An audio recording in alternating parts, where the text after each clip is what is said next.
Okie dokie, here's our beginner's guide to polymer clay. Polymer clay is oven-baked clay, and it hardens after baking.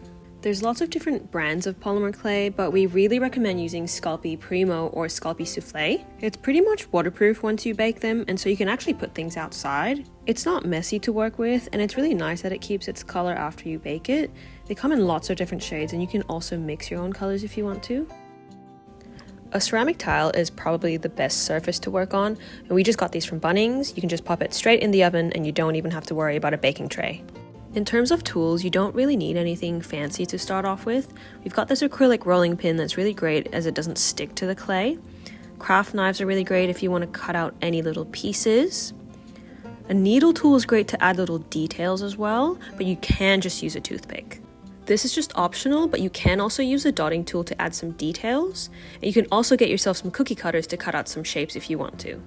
One of the most important steps in polymer clay is conditioning, and it just means to warm and soften the clay so it becomes smooth and flexible.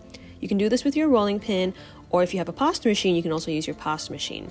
If you skip this step, your clay can crack or crumble after baking, so all you need to do is just knead it with your hands, roll it, and fold it repeatedly until it feels soft and smooth.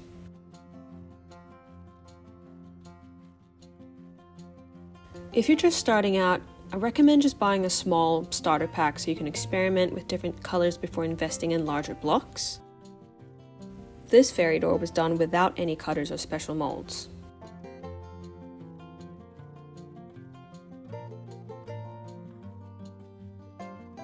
Another really helpful trick is to use foil so that you're not using a whole chunk of clay. And so all you need to do is wrap some clay around the foil, and that foil stays inside while you bake it.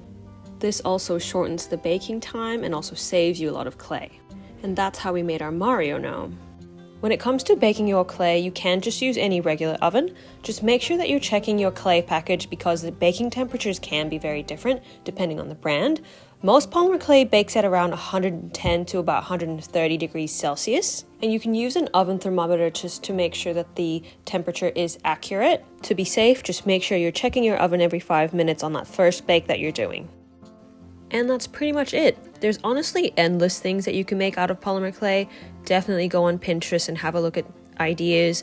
You can make jewelry, charms, keychains, bookmarks. There's literally so many cute and creative projects that you can do. Don't be afraid to experiment with lots of different colors and trying new textures. Once you learn the basics, you can make almost anything. Thanks so much for watching, and don't forget to comment down below of what you'd like to see next.